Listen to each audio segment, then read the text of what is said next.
bien, je vous salue, surtout ceux que je n'ai pas encore salués ce matin. Laissez-moi vous dire combien je suis heureux d'être à nouveau parmi vous, avec vous. Ma joie est grande. Ma joie est grande aussi d'avoir Philippe et Julie avec nous. Ils sont au loin la plupart de l'année et nous ne nous voyons pas souvent. Donc c'est une joie quand nous pouvons être ensemble. Alors laissez-moi vous dire que je suis heureux d'être rentré, que je me sens mieux. Le repos était la partie, mais aussi j'avais pris tout un chapitre des pères de l'Église. C'est un chapitre qui va être inclus dans l'ouvrage que je suis en train de faire et il fallait corriger tout ce chapitre. Donc pendant mon séjour, qu'on peut dire en vacances, en repos, j'ai corrigé ce chapitre. Alors je voudrais aussi vous dire que j'avais pris une Bible avec moi. C'est très souvent mon habitude quand je m'en vais au loin. Je me dis toujours, eh bien, il y aura bien une occasion d'offrir cette Bible. Et puisque nous étions dans un endroit où nous sommes déjà allés plusieurs fois, pendant plusieurs années, il y avait effectivement un homme avec qui je m'étais lié d'amitié. Et cet homme était très prévenant, donc je me suis dit, bien, c'est à lui que je vais offrir cette Bible. Mais il y avait quand même un challenge, parce qu'on se trouvait dans un endroit dans le pays berbère où il n'y avait que des musulmans, avec des minarets où il y a des prières plusieurs fois par jour et même la nuit. Mon fils connaît bien ça, il habite à Bahreïn, à côté de l'Arabie. Et dans cet endroit, parce qu'il n'y a que le désert et la mer, il ne faut pas aller là pour trouver un magasin. Vous n'en trouverez pas, à part de la poterie du pays. Donc, à un moment donné, je me suis décidé à cet homme qui avait pris des responsabilités de lui offrir la Bible. Donc je lui ai offert cette Bible, mais je me demandais comment il allait prendre la chose. Et j'avais un peu de la crainte, si vous voulez. Et quand cet homme a reçu la Bible, le lendemain, il est venu me trouver en disant, eh bien, je t'invite dans ma famille à prendre un repas. Il y aura une voiture qui viendra vous chercher demain à 12h30. Alors, on s'est dit, bon, on va voir. Effectivement, le lendemain, il y a une voiture qui nous attendait, qui nous a conduits à la maison de cet homme. Toute sa famille était réunie. Son épouse avait préparé un couscous à la manière du pays. Et puis nous avons mangé, sa belle-fille était là, sa fille était là, son fils était là. Donc on s'est liés d'amitié. Et puis après, l'épouse a préparé le thé, mais d'une manière pendant un quart d'heure, vraiment un thé du pays. C'était très, très agréable. Puis vers 2h, une voiture est venue nous rechercher. Et puis ils nous ont demandé, avant l'hiver, de retourner, de venir encore les voir. Et ils ont dit, quand nous sommes sortis de la maison, à partir de maintenant, nous vous considérons comme étant de la famille. Alors, c'est un honneur, on a été très bien considérés et vraiment c'est quelque chose. Une Bible, ils ne savaient pas ce que c'était une Bible. Et à chaque fois là-bas qu'on nous demandait à moi, mais qu'est-ce que vous faites? Quel est votre travail? Je répondais, j'enseigne la Bible. Les gens disaient, la Bible. Les gens ne connaissent pas la Bible. Alors, je pense que Jésus a dit, allez par toutes les nations, n'est-ce pas? Faites des disciples, faites connaître mon nom, enseignez-leur.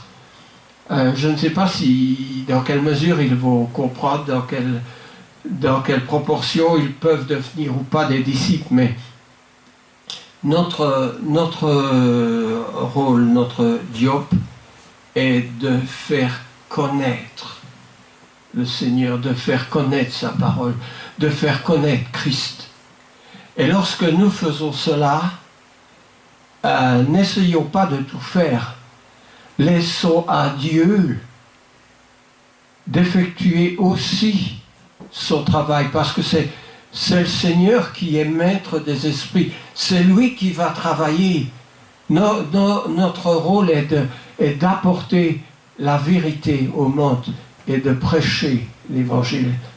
Et ça, nous devons le faire. C'est notre mission, notre grande mission de le faire. Très bien. Alors, cette étude que je vais présenter aujourd'hui, je l'ai composée, je l'ai faite entièrement lorsque j'étais là-bas. L'enfer, à quelle distance se trouve l'enfer? Il y avait autrefois dans le pays de Galles, en Angleterre, des puits dans lesquels on prenait le charbon. Et dans ce puits, il y avait de nombreux ouvriers, il y avait des inspecteurs, il y avait des chefs. Et il y avait un inspecteur qui était particulièrement, on dirait, odieux, avec un langage exécrable, langage presque méprisant et moqueur à l'encontre du spirituel. Et il y avait aussi un ouvrier qui était un chrétien, un homme simple, un homme respectueux, un homme dans son langage qui était très communicatif. Il s'est trouvé que cet inspecteur, avec son langage odieux, et ce chrétien, se sont retrouvés ensemble dans la même cabine pour descendre au fond du puits. Et alors, pendant qu'ils étaient au fond du puits, cet inspecteur a posé la question presque méprisante, mais à quelle distance se trouve l'enfer pour vous? Espérant ridiculiser ce brave ouvrier. Et ce brave ouvrier lui a répondu, je ne sais pas à quelle distance se trouve l'enfer, mais je sais une chose, dit-il, que si le câble qui fait de sorte la cabine venait à se rompre, à se casser, l'enfer, vous y seriez dans quelques instants. Alors, bien sûr, ça illustre un peu cet état d'esprit, un état d'esprit méprisant, parce qu'aujourd'hui, l'enfer, je ne sais pas, déjà beaucoup de gens ne croient plus dans dans la véracité de la Bible, ne croient plus vraiment en Christ. De la même manière que nous, les chrétiens, nous croyons en Christ. Bien évidemment, personne ne met en doute l'historicité d'un homme qui s'appelait Jésus et qui est venu dans la Palestine, sur la terre, un homme qui a prêché. Mais quant à ces miracles, quant à l'aspect purement spirituel, il est très contesté aujourd'hui, autant que celui des prophètes. Dites que Jonas a passé 3 jours et 3 nuits dans le ventre d'un grand poisson, vous verrez l'incrédulité sur le visage des gens. Alors, c'est vrai, beaucoup nient la véracité de l'enfer, n'est-ce pas, l'existence, ou bien on voudrait en minimiser la terreur, tout simplement en disant « tu es bon, il est miséricordieux, Dieu », n'est-ce pas, l'enfer, ça peut pas exister. D'autres vont dire que l'enfer, c'est la misère sur la terre. C'est la souffrance rencontrée parmi les peuples. Et en effet, quand nous étions dans cet endroit d'où nous sommes revenus à une centaine de kilomètres de là, c'était la Libye. Et le territoire où nous nous trouvions était très fermé parce que derrière cette limite se trouvaient 400 000 migrants avec leurs passeurs et les milices armées qui, bien sûr, n'est-ce pas, prenaient tout l'argent qu'elles pouvaient de ces 400 000 pauvres gens qui étaient montés de tous les territoires de subsahariens, n'est-ce pas, avec l'espérance de venir en Europe dans un monde meilleur. C'est un drame, c'est très dramatique, mais bon, ça n'a rien à voir avec l'enfer que l'Évangile nous enseigne, mais pour eux, c'est l'enfer quand même, cet endroit de misère, n'est-ce pas? Alors, pour d'autres encore, l'enfer, c'est l'anéantissement total, l'inhilation, ce qui veut dire que l'être humain n'existe plus, ne pense plus. Pour eux, l'enfer, c'est ça. C'est un peu cet état de non-existence que l'on trouve, n'est-ce pas, parmi le monde hindou, l'hindouisme, le bouddhisme. Pour eux, quand ils arrivent au nirvana, après de nombreuses réincarnations sur la terre, quand finalement ils arrivent au nirvana, eh bien, c'est tout simplement un état de non-existence. Ce n'est pas, comme nous, la maison du Père, ce n'est pas le ciel. L'enfer, c'est une réalité dans la Bible. Dans la Bible, nous trouvons deux endroits indiqués comme pouvant nous rendre après la mort, avec le choix de choisir l'un ou l'autre de ces deux endroits. L'un est considéré comme la vie éternelle, la présence de Dieu, le bonheur, là où il n'y a plus ni cri, ni pleurs, mais une consolation totale, un endroit de repos. Mais pour l'autre, c'est l'autre chemin, c'est le châtiment éternel. Et plutôt que de dire la mort éternelle, je respecte l'évangile qui dit le châtiment éternel. Il y a un chemin qui est décrit par Jésus comme l'arche, spacieux, avec beaucoup qui empruntent ce chemin. Et puis un autre chemin étroit, rocailleux, nous pouvons dire, avec peu qui empruntent ce chemin. Ça, c'est le chemin de la vie, le chemin du bonheur, malgré cette rocaille sur laquelle on doit marcher.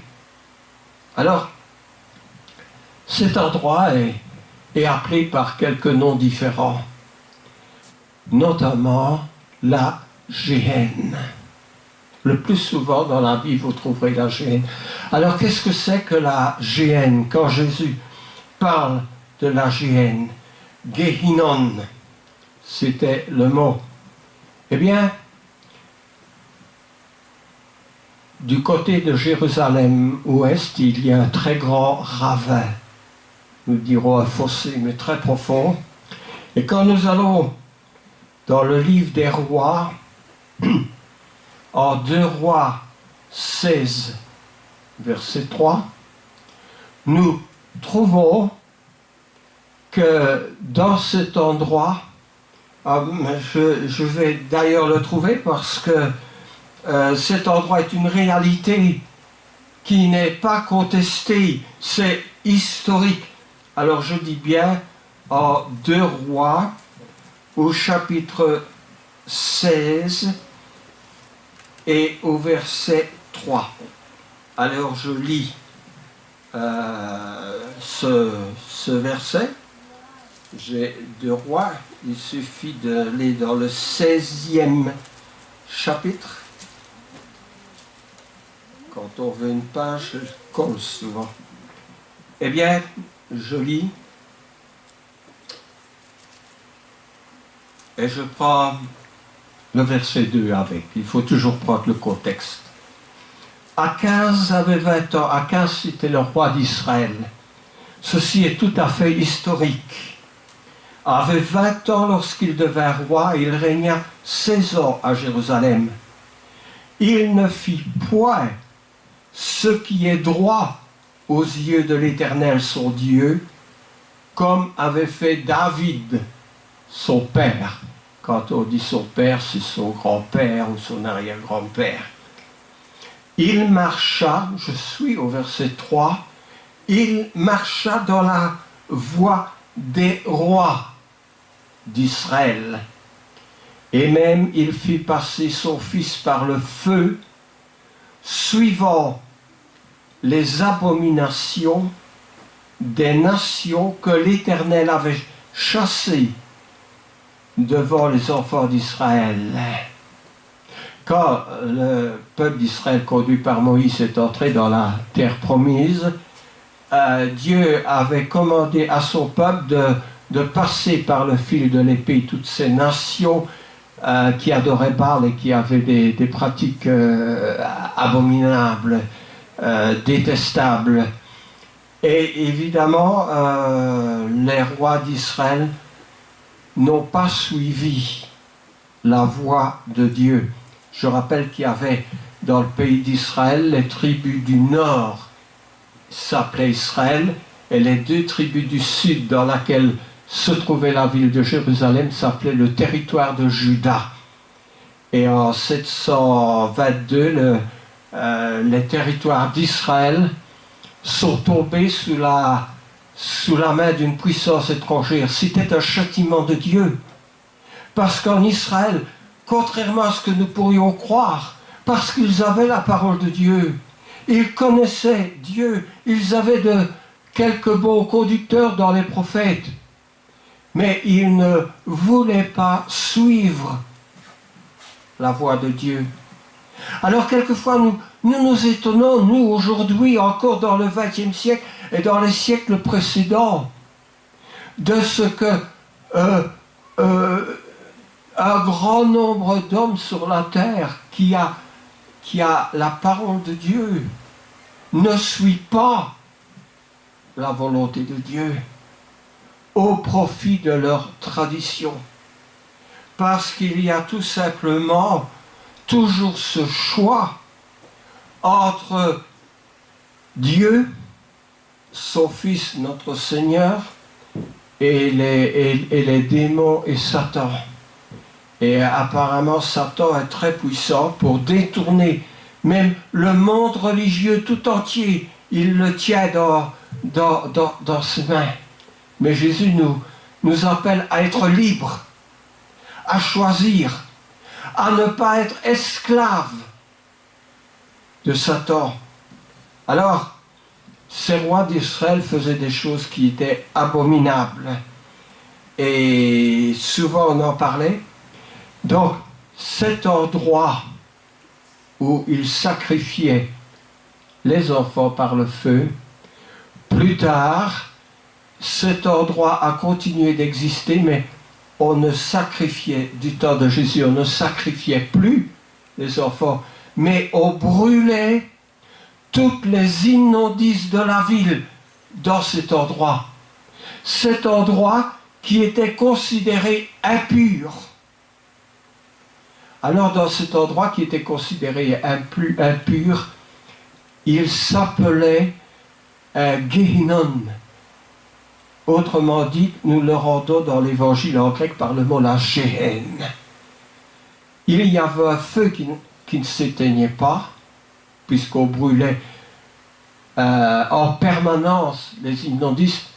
Donc Jésus, tout au long de ses prédications, disait que ceux qui ne suivent pas la vérité, n'adoraient pas le Seigneur, ne choisissaient pas la voie de l'Éternel, iraient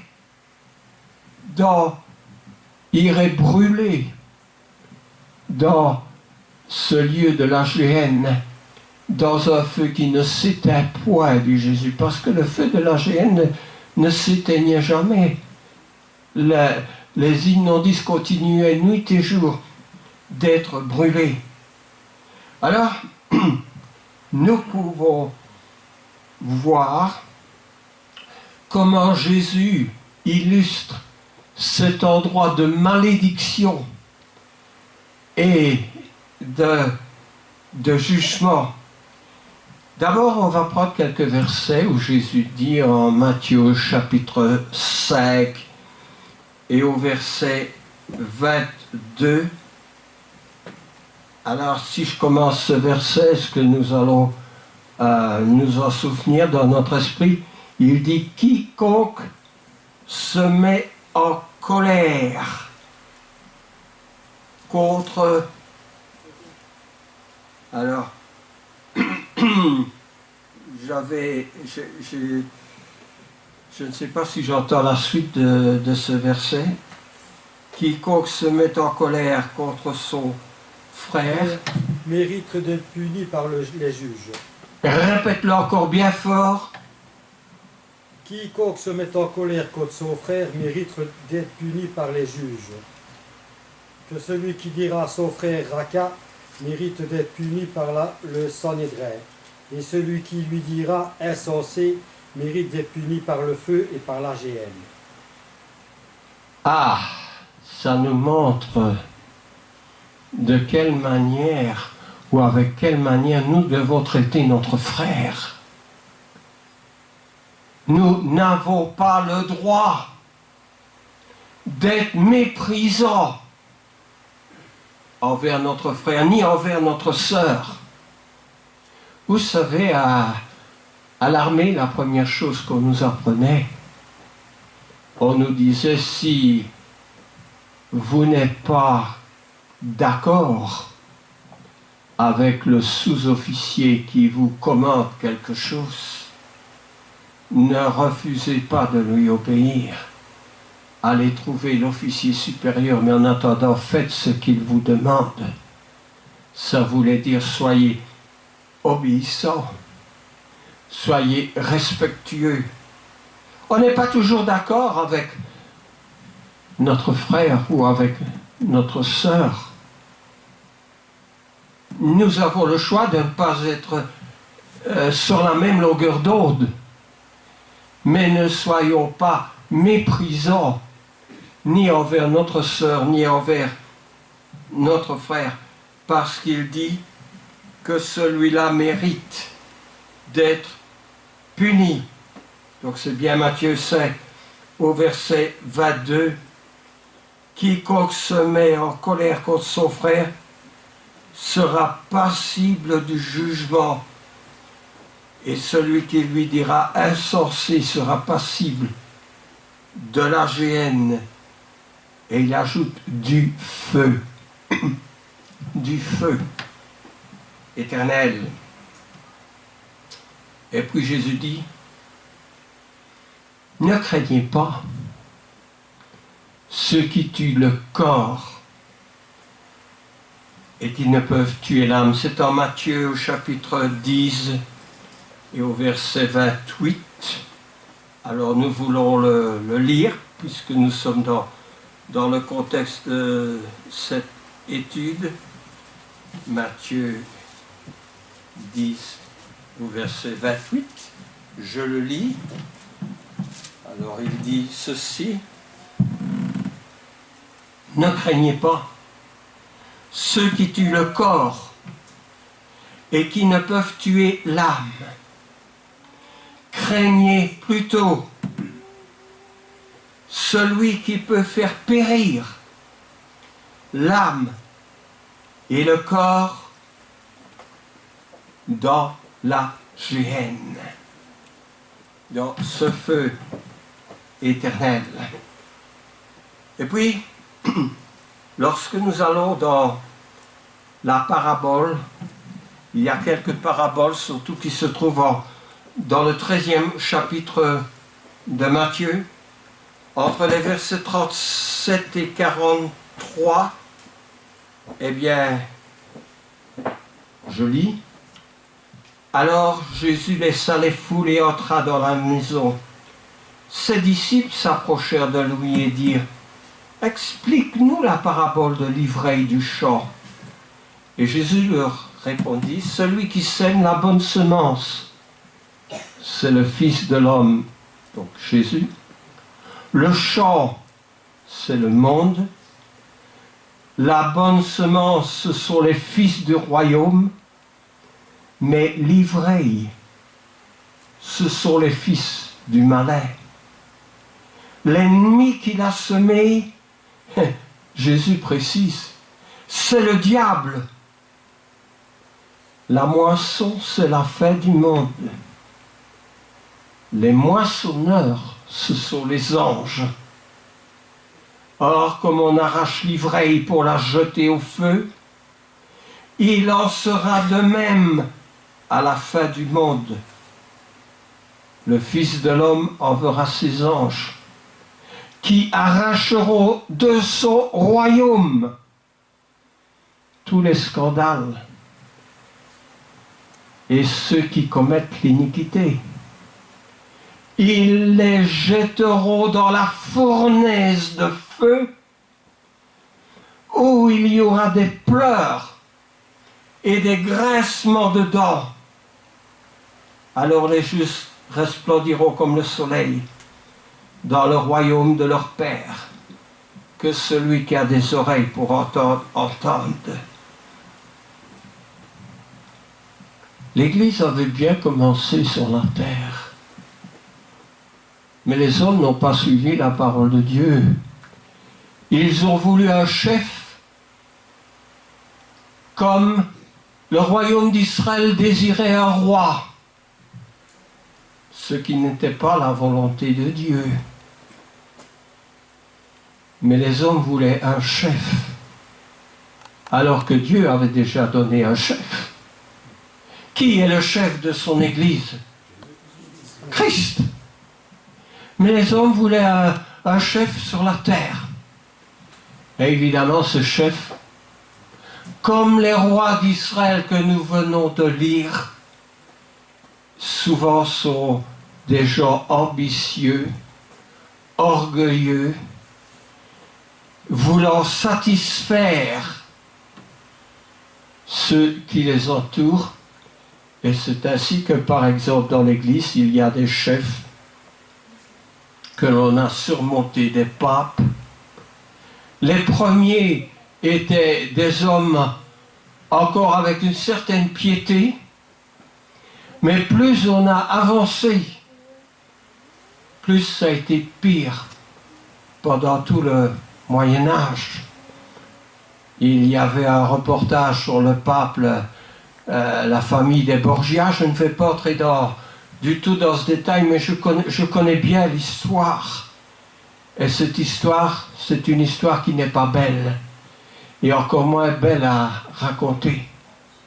Mais Jésus parle des scandales dans ce royaume. Et j'imagine qu'à cette époque, beaucoup ont dû perdre la foi et être découragés par l'inconduite de ceux qui auraient dû être des modèles dans le troupeau du Seigneur. Parce que Jésus parle des scandales là dans son royaume. N'est-ce pas? Alors s'il parle des scandales dans son royaume, il ne faut pas demander en dehors du royaume les choses qui pouvaient se passer. Mais regardez, dans cet évangile de Matthieu qui ne contient que quelques chapitres, comment il y a cette progression dans l'enseignement de Jésus pour parler de l'enfer. Alors je dis aussi, tout en restant dans le contexte du royaume, Jésus dit « Et le serviteur inutile, jetez-les dans le ténèbre du dehors. » Nous sommes le royaume de Dieu. Est-ce qu'il y a des serviteurs inutiles dans le royaume de Dieu? Plaise à Dieu que non. Jetez-les dans les ténèbres du dehors, Matthieu 25, 30, où il y aura des pleurs et des grincements de dents. Ne pensez-vous pas que sur cette terre, il y a assez de pleurs, il y a assez de misère, sans choisir un destin où Jésus nous prédit, nous prévient que ce sera un destin de larmes et de souffrance. Attention à notre conduite, parce que le lieu est premièrement préparé pour le diable et pour ses anges. Jésus dit aussi, mais si quelqu'un, je suis en Marc au chapitre 9, si quelqu'un était une occasion de chute pour l'un de ces petits qui croient, il vaudrait mieux pour lui qu'on mette à son cou, alors qui peut, sinon je continue à partir du verset 41, j'ai lu,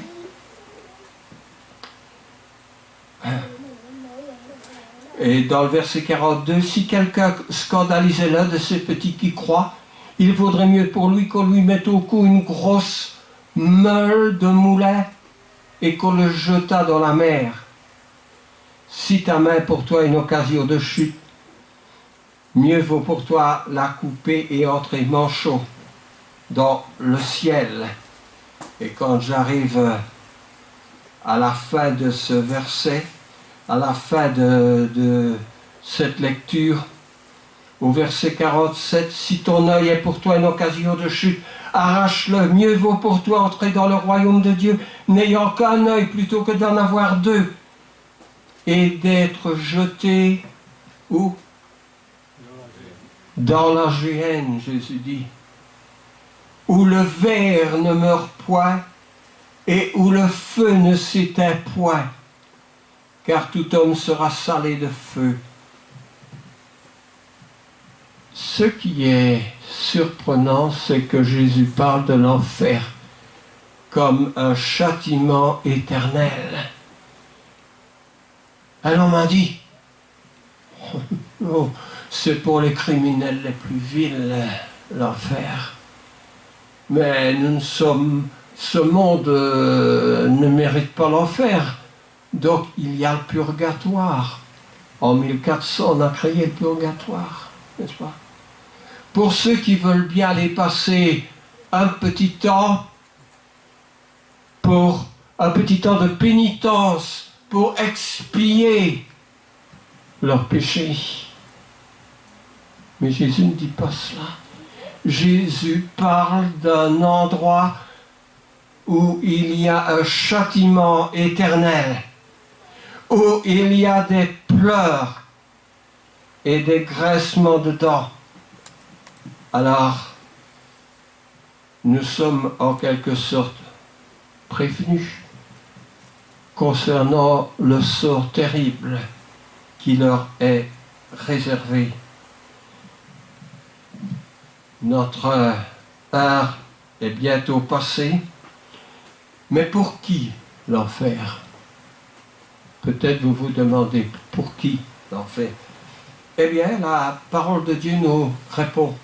Et je ne veux surtout pas, avant de terminer cette prédication, prendre ce verset qui définit quelle sorte d'êtres humains iront dans cet enfer. En Apocalypse, au chapitre 21 et au verset 8.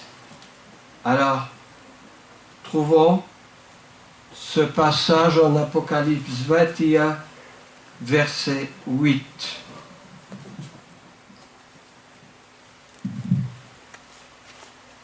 Il parle, avant le verset 8, l'héritage du vainqueur, où Dieu dit « Je serai son Dieu, il sera mon fils ». Donc, soit nous serons fils de Dieu, ou soit dans le verset 8, je le lis, mais pour les lâches, les incrédules, les abominables, les meurtriers, les débauchés, les magiciens, les idolâtres et tous les menteurs, leur part sera dans les temps brûlants, les temps brûlants de feu et de soufre. Cela, c'est la seconde mort.